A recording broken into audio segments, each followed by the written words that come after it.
أعوذ بالله من الشيطان الرجيم. بسم الله الرحمن الرحيم. قل يا أهل الكتاب لستم على شيء حتى تقيموا التوراة والإنجيل وما أنزل إليكم من ربكم. صدق الله العظيم. نن مو د سوره مائده درس نمبر 343 شروع کو. په نن درس کې آیات نمبر 28 او 29 ترجمه او تفسیر وکړو. قل یا اهل الكتاب، تو توایا اے نبی علیہ السلام، یا اهل الكتاب، اے اهل کتابو، اے یهودو، اے نصاراو، لستم علی شیء، تاسو نه یو په یو څیز باندې، یعنی تاسو نه یو په نیغې لارې باندې، حتی تقیم التورات والانجیل، تر دې چې تاسو قایم نشوئ په خپل تورات او په خپل انجیل باندې، یا تاسو قایم نه کوئ خپل تورات او خپل انجیل، مطلب څه چې په هغه عمل شروع کوئ.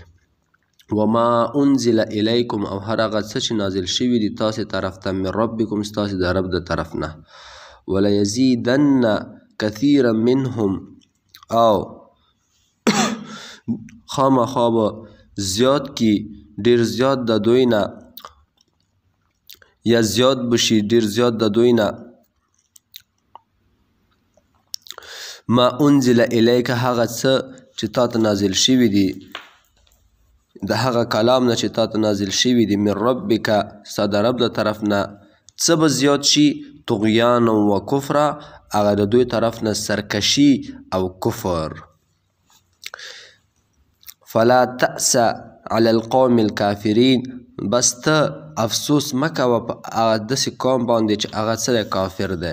ان الذین آمنوا، یقینا هغه کسان چې ایمان یې راوړلی، والذین هادو، او هغه کسان چې یهودیان شوي دي، والصابئون، او هغه صابئي فرقه، والنصارى، او نصارا، من آمن بالله والیوم الآخر، څوک چې ایمان راوړي په الله په ورځ د آخرت، وعمل صالحا، او وکي عمل صالح، فلا خوف علیهم، هیڅ یره به نه وي په هغوی باندې، ولا هم یحزنون، او نه به هغوی غمګین وي، نه به خفا وي. نن درس کې الله سبحانه وتعالی یهود و نصاراو ته اشاره بیا کړې ده. هغه نه مخکې به مو د دغو آیاتونو ربط بیان کو چې د نن درس د بیګاني درس سره څه تعلق او ربط دی. مخکې درس کې اهل کتابو ته د اسلام دعوت او ترغیب وه، او همدا رقم ته چې هغوی کومه طریقه وه، کوم دستور یې وه، دوی به وی چې دا په موږ څه یو، په حق یو، دوی دا دعوه وه. نو الله په نیز هغه طریقې خو ټولې څه وې؟ ناکاره او بیکاره وي. نجات او صحیح طریقه کومه یوه وه؟ هغه اسلام دی. نو الله پاک نن درس کې بیا هغوی ته همدا خبره کوي چې تاسې د خپلو کومو ناکاره او بیکاره طریقو باندې اصرار کوئ، په ولاړ یوئ، دکه څه تاسو ته فایده نه در کوي. مخکې مې هم درته د اسلام دعوت دیر کا، اوس نن درس کې بیا ورته د اسلام دعوت دی.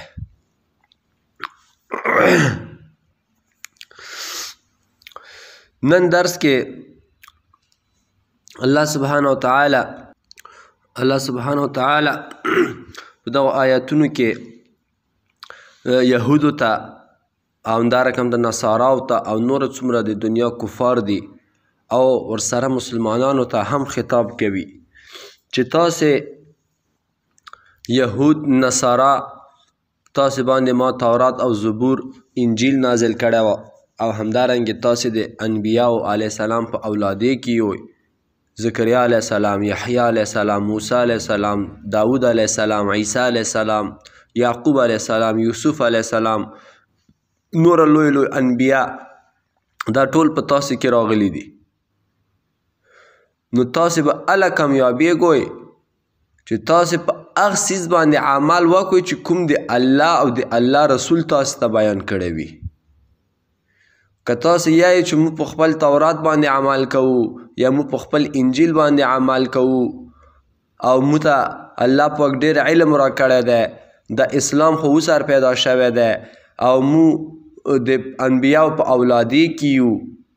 صحیح ده دا خبرې خو ټولې تاسې کې شته دي، خو چې کوم د الله او د الله رسول خبره ده هغه تا کې نشته ده، نو دا ټولې خبرې تا بیکاره دي.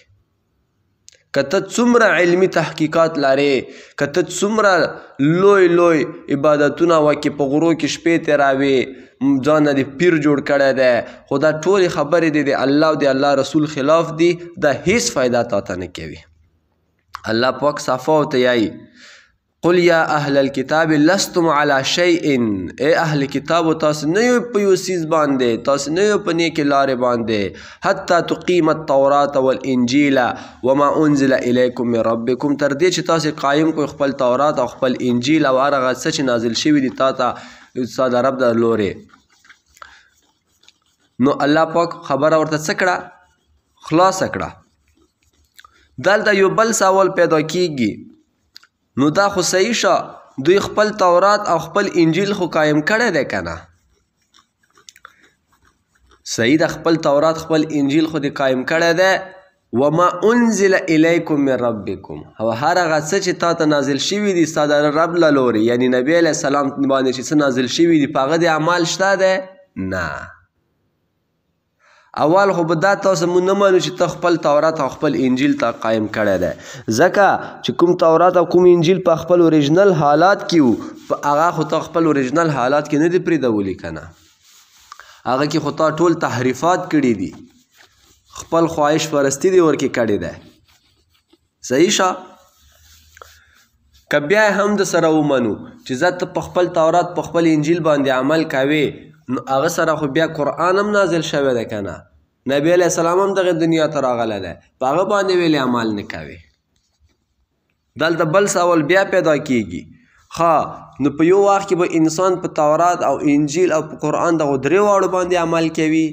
نه.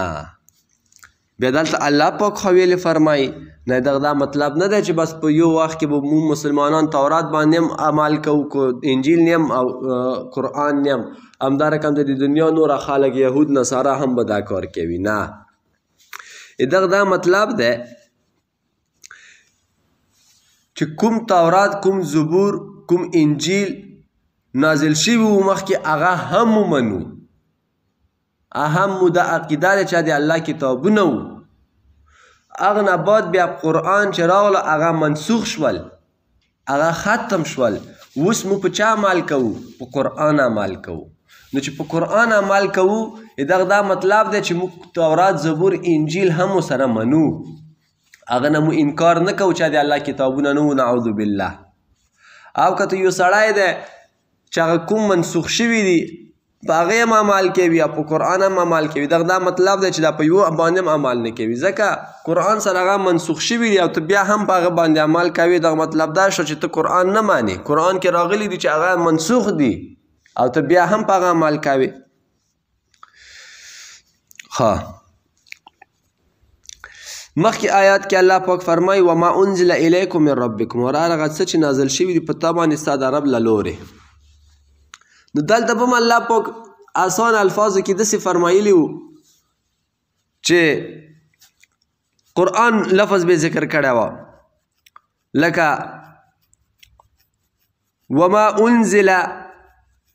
وما انزل القرآن الیکم، داسې به فرمایلي وو، یا والقرآن من ربکم. دا وما انزل الیکم من ربکم دومره اوږده جمله ویلې الله پاک ذکر کړه. نو علماو دی الله پاک دوی په عمرونو کې الله برکات واچوي، الله دې کوم چې وفات شوي دي هغوی ته هغه دنیا ښکلې کړي، ښکلې تشریح کړې ده. دا ځکه چې دغه ځای کې الله پاک دغې خبرې ته اشاره کړې ده چې ای نبي علیه السلامه صرف قرآن مې په تا باندې نه نازل کړی، احادیث هم دي، که څه دغه ځینه دی حدیثو ثبوت هم وشه چې قرآن به چې څنګه معنی همدارقم ته به احادیث هم څه کوي معنی به. که څه دا خبره یاد ساتوئ، بعضې مسایل واضح په قرآن کې ذکر شوي دي، صحیح شه چې هغه باندې متاسې ټول عقیده د هغه منو. بعضې مسایل په قرآن کې نه دي نازل شوي، هغه قرآن کې ذکر نشته ده، یا ذکر شته ده خو وضاحت تفصیل ورسره نشته ده. لکه مثال خبره واقیموا الصلاة وآتوا الزکاه، تاسې لمونځ قایم کوئ او زکات ویر کوئ. خو څومره زکات ویر کو، کله ویر کو، چاته ویر کو، شی ویر کو، نو دغه وضاحت قرآن کې نشته ده. بیا دغه وضاحت په احادیثو کې ده. نو دا وکسه د قرآن وضاحت په حدیثو کې راغه. دا دویم قسم. دریم قسم چې قرآن کې هم هغه ذکر نشته ده او قرآن کې داسې اجمالا ذکر هم نشته ده، بیا هغه دپاره نبی علیه السلام خپله اجتهاد کړی ده او الله پاک هغه اجتهاد یې څه کړی ده؟ ستایلی ده چې بلکل تا صحیح کړی ده، همدغه باندې به عمل کیږي. نو هغه دریم قسم مسائل شول. نو بعضې خلک نن سوار پیدا شوي دي، پښتانو کې پیدا شوي دي. ډېر افسوس ماته وشي، مخکې به مو اورېدل منکر حدیث، دا خبره به چې ما واورېده مایزه دا به چې ته مخکې دا مردار خلک تیر شوي وي. بیا به مو اورېدل چې نن سبا هم شته دي، خو نن سبا یې دومره ترقي وکړه چې پښتانو ته ورسېدل. پښتون سړی چې په اسلام باندې ځان مړ کوي، داسې بس سادهګان پکې پیدا شول حدیثو نه انکار کوي. نبی علیه السلام ابو داود شریف کې حدیث شریف ده چې او ابن ماجه کې هم ده، دارمی وغیرہ کې هم ده. الا انی اوتیت القرآن ومثله معه الا یوشک رجل شبعان علی خا. یاد ساتوئ چې ما ته قرآن را کړل شوی دی او د دغه په مثل نور علوم یعنی احادیث. یاد ساتوئ چې داسې وخت به راشي چې یو داسې سړی به وي چې ښه به موړ وي، خېټه به ډاکې وي او ښه په آرام پسند به وي. صحیح شو. او دا به یایي چې تاسو ته صرف قرآن کافي ده. حلال که حلال وي هغه صرف په قرآن کې دي او حرام چې صرف حرام دی هغه صرف په قرآن کې وي. حالانکه حقیقت دا ده چې کوم څیز الله او د الله رسول حرام کړی وي هغه به داسې حرام وي لکه څنګه چې الله پاک په قرآن مجید سره څه کړی وي؟ حرام کړی وي. تاسو نن سبا وکړو دا علامې په منکر حدیثو کې شته او که نه؟ داسې پیسې ورته میلاویږي، داسې ډبلې ډبلې پیسې ورته میلاویږي. دا یهود او نصارا یې سپورټ کوي. غویړ او زیړ به ګرځي، 2-3 پیکپې به ورسره وي. اوس وایي دې سرشه تا سره د 2-3 پیکپې کومه نه شوې؟ ته خو 10 کاله مخکې یو جومات کې ملا وې، 10,000 روپۍ تنخوا دې وه، د لوږې به دې ورځې 3 وخته په ځای یو وخت ماړۍ خوړله او ته اوس اتر پیدا شوې 2-3 پیکپې در سره دي، 20 کسانه باډي ګارډ داسې ګرځي، داسې غویړ او زیړ ګرځې لکه بادشاه چې وې. دا وکسه حدیث شریف کې د علامې ذکر شوي دي. ښه ماړه خېټه به وي، څه مطلب؟ یعنی د رزق د ماړی او پیسو هیڅ ټینشن به ورته نه وي. په افغانستان پاکستان کې د عالم زندگی ما ته معلومه ده، میاشتې 10,000 کلدارې 15,000 افغانۍ تنخواهی وي. بس الله پاک هغوی ته بس تسلی ورکوي، الله پاک هغوی ته همت او برکت ورکوي چې دا دین کار روان کړی ده. نو د بعضې مردارخور ورکر پیدا شوي دي. ایو دا نه دی فیسبوک کې هم ډېر مشهور شوی دی. زه خو تاسو ته بار بار یایم هغه بیانونه ما واوروئ. منیر شاکر ورته یایي دا د حدیثو منکر ده، واضح منکر ده. پټې پټې ویډیوګانې اول راوتلې وي، اول خو جرات نشو کولی، خلکو ته نه پټ پټ ریکارډونه کړي وو لکه وجرې کې، کوټې کې، یوځي کې. دا بخاري شریف او مسلم شریف داونه داسې سپکې سپکې یایي. اوس خو بس ښکاره انکار شروع کا. نو دا خلکو نه ځان ساتوئ. رسول الله صلی الله علیه وسلم موږ ته هغې زمانې کې ویلي وو چې ښه به ډاکه خېټه وي او راحت پسند به وي، بس آرام به ناست وي، بس یوې کوټې کې به ځان ته ویډیو ولګوي او بېادبي دې معاف وي، د غول او غوښایي به سره وخوري، بس خلک به په فتنو کې سره واړوي او دی به په آرام ناست وي، نه به ستړی وي، نه به په زحمت کې وي، نه به ټینشن کې وي. ښه دا بل آیات مبارکه کې الله سبحانه وتعالی فرمای ان الذين آمنوا والذين هادوا والصابئون والنصارى یقینا هغه کسان چې ایمان راوړل یعنی مسلمانان والذين هادوا او هغه کسان چې يهوديان شوي دي تاسو پیژندئ والصابئون او صابئین څوک دي صابئین باره کې مفسرینو مختلف رایګانې دي په تفسیر ابن کثیر کې امام ابن کثیر رحمه الله خپل تشریح ورته کړی دی چې صابئون یا صائبه دغوی نه څوک مراد دي دا هغه خلک دي چې فرشتو ته عبادت کوي او د قبلې خلاف المنځ کوي یعنی موږ تاسې چې کوم طرف ته المنځ کوو دوی د هغه په برعکس المنځ کوي او په آسماني کتابونو کې په زبور باندې دوی عمل کوي په هغه تلاوت کوي چې دا زبور صرف په داود علیه السلام باندې نازل شوی و